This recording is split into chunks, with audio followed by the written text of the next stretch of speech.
जैसा कि आप सब जानते होंगे, IC-814 नाम से एक वेब सीरीज आया है नेटफ्लिक्स पर। आई थिंक शायद टोटल 6 एपिसोड्स हैं इसके अंदर, हर एक एपिसोड 30-40 मिनट का है। तो यहां पर ये जो सीरीज आया है, इसको लेकर काफी बड़ी कंट्रोवर्सी हो गई है। सोशल मीडिया से लेकर कई जगह ये बार बार विवाद उठाया जा रहा है कि सीरीज में जो कांधार हाईजैक दिखाया गया है, उसमें जो टेररिस्ट शामिल थे, जो यहां पर आतंकवादी शामिल थे जिन्होंने हाईजैक किया था, वो 5 लोग, उसमें हिंदू नाम भी लिया जा रहा है। और इसी को देखते हुए यहां पर आप देख पाओगे सरकार की तरफ से समन भेजा गया नेटफ्लिक्स को।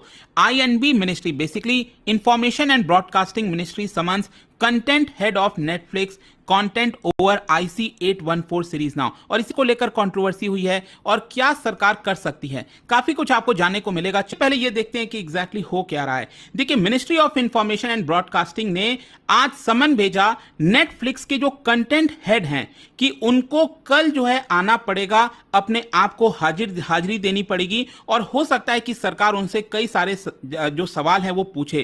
क्योंकि यहां पर हो क्या रहा है कि जो IC-814 वेब सीरीज जो मैं आपको बता रहा था, कांधार हाईजैक से रिलेटेड है, इसको लेकर सोशल मीडिया में काफी ज्यादा आउटरीच देखने को मिला। यहां पर स्पेशली जो हाईजैकर्स को जिस तरीके से दिखाया गया है, उसको लेकर कई लोग सवाल खड़ा कर रहे हैं, और इसी की वजह से कहीं ना कहीं यहां पर ब्रॉडकास्टिंग मिनिस्ट्री की तरफ से समन भेजा गया है। अब हो सकता है कि शायद सरकार कुछ चीजें पूछना चाह रही हो, क्या चीजें होंगी वो तो कल ही पता चलेगा। लेकिन यहां पर थोड़ा हमें समझने की जरूरत है कि एक तो ये वेब सीरीज है क्या। पहले मैं आपको थोड़ी थोड़ी चीजें बता देता हूं। देखो, यहां पर IC-814 की जब हम बात करते हैं तो ये 1999 में जो हाईजैकिंग हुआ था इंडियन एयरलाइंस का, जिसके तहत पाकिस्तानी बेस्ड जो टेरर आउटफिट है हरकत उल मुजाहिदीन, उन्होंने ये पूरी साजिश रची थी। और ये जो सीरीज बनाया गया उसी के ऊपर है, और इसको डायरेक्ट किया गया है अनुभव सिन्हा जी के द्वारा।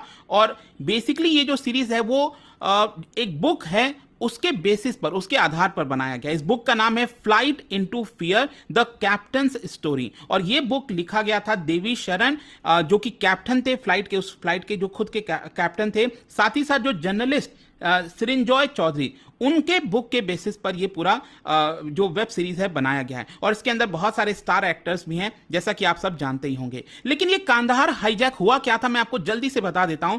बेसिकली 24 दिसंबर 1999 को जो इंडियन एयरलाइंस की फ्लाइट थी, वो काठमांडू से दिल्ली आना था उसको, ठीक है। उसका जो इंटेंडेड रूट था वो पहले काठमांडू से दिल्ली आना था, और उसके बाद कई स्टॉप लेकर उसको श्रीनगर भी जाना था। लेकिन यहां पर जैसे ही फ्लाइट उड़ान भरती है काठमांडू से, उसके कुछ देर के बाद करीब 5 ऐसे पैसेंजर जो अपने आप को दिखा रहे थे कि हम पैसेंजर हैं, वो एक्चुअली टेररिस्ट थे। उन्होंने यहां पर हवा में उसको हाईजैक कर लिया। और आप देख सकते हैं यहां पर, अगर मैं आपको बताऊं, अगर आपने सीरीज देखा होगा तो आपको पता भी होगा, लेकिन काठमांडू से इसको दिल्ली आना था, दिल्ली नहीं आया। और हाईजैकर्स का बेसिकली कहना था कि आपको ये फ्लाइट कांधार ले जाना है। लेकिन जो पायलट थे उन्होंने साफ साफ कह दिया कि इसके अंदर फ्लाइट जो फ्यूल है वो है नहीं, और इसकी वजह से फ्लाइट क्रैश हो सकता है। तो इसकी वजह से यहां पर पहले क्या किया गया कि अमृतसर इसको उतारा गया, और अमृतसर में यह सोचा गया था उनके द्वारा कि जल्दी से वो फ्यूल भराएंगे और उसके बाद उड़ान भर लेंगे। लेकिन क्या होता है कि अमृतसर में जब ये फ्लाइट लैंड करती है तो करीब 40-45 मिनट्स तक वहीं पर रहती है, लेकिन फ्यूल तब तक नहीं भरा जाता है। और जो हाईजैकर्स थे उनको लगा कि सरकार कुछ साजिश रचने की कोशिश कर रही है, उनके ऊपर अटैक करा सकती है। और इसी की वजह से क्या होता है कि बिना फ्यूल भरे वापस से अमृतसर से ये फ्लाइट जो है उड़ान भरती है, और लाहौर, क्योंकि आपको पता ही होगा अमृतसर और लाहौर काफी करीब हैं, तो अमृतसर से ये लाहौर जाते हैं। अब क्या हुआ था कि पाकिस्तान के अंदर लाहौर के जो स्टेशन है, वहां पर जो एयरपोर्ट है, उन्होंने इसको फ्लाइट को लैंड कराने से मना कर दिया था पहले, और कहा कि नहीं, हम फ्लाइट लैंड नहीं कराएंगे। इनफैक्ट वहां पर जो रनवे था उसके जो लाइट्स थे उसको भी ऑफ कर दिए गए थे, और ऑलमोस्ट ये फ्लाइट क्रैश करने वाला था। और उन्होंने साफ साफ कह दिया था जो कैप्टन थे कि अगर ये रनवे पर नहीं आया तो कहीं ना कहीं भीड़ वाले इलाके में ये फ्लाइट क्रैश कर जाएगा और बहुत सारे लोग मारे जाएंगे। तो क्या होता है कि तुरंत यहां पर लाहौर जो है वो अलाउ कर देता है और फ्लाइट को एकदम एंड मोमेंट पर लैंड कराया जाता है, और वहीं पर से फ्यूल इसका भरा जाता है। तब इन्होंने सोचा कि इसको कांधार ले जाया जाए, लेकिन कांधार में बोला गया वहां पर ट्रैफिक कंट्रोलर के द्वारा कि वहां पर जो नाइट लैंडिंग है वो है नहीं, और इसी की वजह से सुबह 6-6:30 बजे के पहले फ्लाइट लैंड नहीं हो सकती है।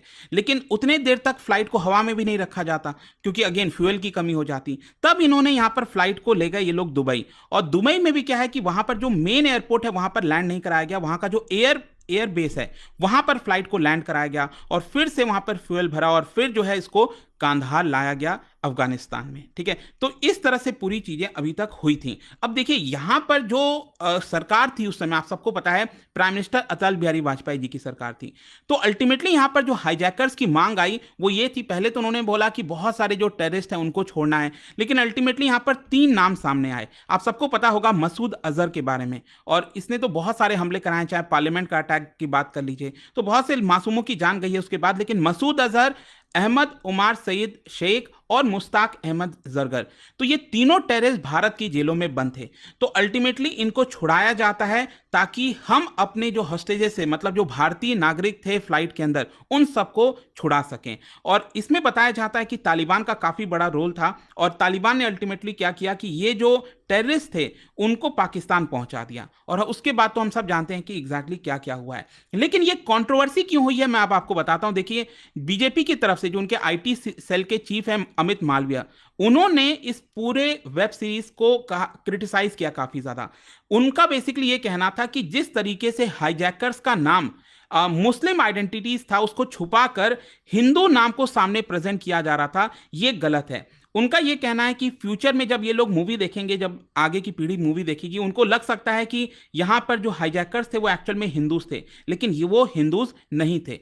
तो ये एक्चुअली जो है बहुत सारे लोगों के द्वारा कंप्लेन किया जा रहा था सोशल मीडिया पर। इनफैक्ट जो अमित मालवीय है उनका यह कहना था कि ये एक तरह से लेफ्ट जो है, लेफ्ट की विचारधारा के जो लोग हैं उनका एक अटेम्प्ट है कि किस तरीके से जो पाकिस्तानी टेररिस्ट का एक्शन था उसको व्हाइट वॉश कर दिया जाए, उसको उतना नहीं दिखाया गया। साथ ही साथ यहां पर जो कम्युनिस्ट हैं उन्होंने एग्रेसिवली सिनेमा को कहीं ना कहीं शिफ्ट करने की कोशिश की है और भारत की जो सिक्योरिटी है उसको अंडरमाइन करने की कोशिश की है। इसी को देखते हुए यहां पर जो कंगना रनावत, अब आपको पता ही होगा कि उनकी भी मूवी आ रही है इमरजेंसी, और उन्होंने ऑलरेडी कंप्लेन किया था कि मेरी जो इमरजेंसी मूवी है उसका सर्टिफिकेशन जो मिलना चाहिए फिल्म अथॉरिटी से, वो यहां पर अभी तक नहीं मिल पाया है।